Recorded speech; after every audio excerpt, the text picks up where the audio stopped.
You spend your entire weekend scrubbing, sorting, and organizing. By Sunday night, your space is pristine. But then the week starts. The natural chaos of daily life takes over, and the entire system collapses. By Wednesday, the dining table is buried under unopened mail. Your keys are missing.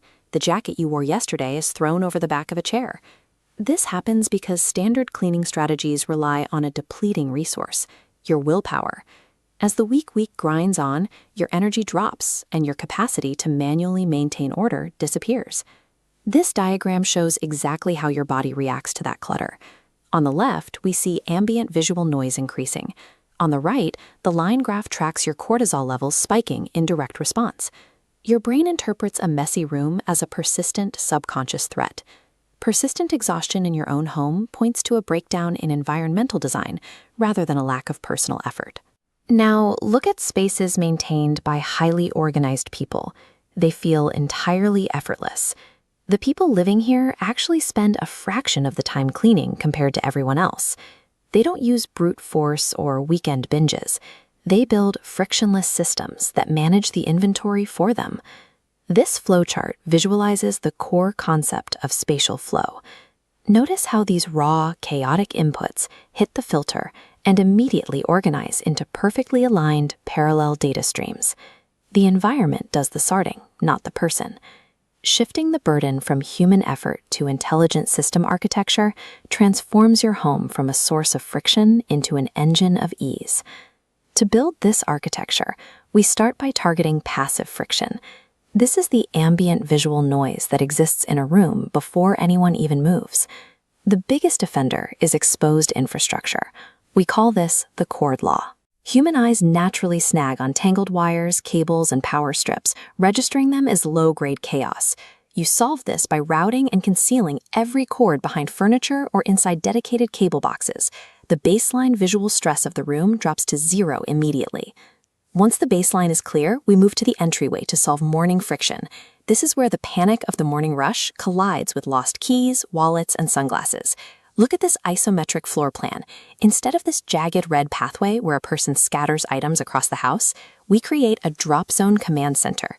We constrain transient items to the single green square right at the front door. Because these items have a non-negotiable permanent home, the cognitive tax is gone. Your exit path becomes a straight line out the door. Eliminating the ambient noise of cords and locking down the entry threshold neutralizes the two heaviest passive stress triggers in your house before you even pour your coffee. Next, we address the kinetic friction that happens when you actually move through your living space. As the day progresses, micro-chaos naturally accumulates. Coffee mugs migrate to the office. Books end up on the island. Chargers get left on the couch. You counter this with a 2-minute room reset we call the transition scan. The rule is simple. Every single time you naturally leave a room, take exactly 2 items with you. This micro-habit prevents the buildup of daily debris, so when cleaning floors or surfaces, you aren't spending hours just clearing a path. But even with perfect movement, you will fail if you ignore the heaviest source of structural friction, endless physical accumulation. This 3D diagram demonstrates the container boundary principle. Watch the box fill up. Once the objects hit that red capacity line, the lid locks. To put a new item in, an old item must leave. The physical space is an absolute limit, not a suggestion.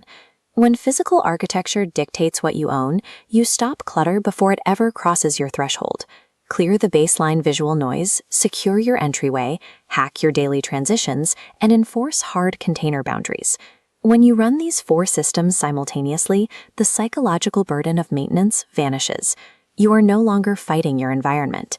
This is true spatial flow, a home that utilizes your natural movement to process inventory, making order a byproduct of living rather than a separate task. Effective organization acts as a structural defense for your time, mental bandwidth, and your personal energy. Stop relying on exhausting willpower. Identify your immediate friction points today, build the systems, and engineer your flow.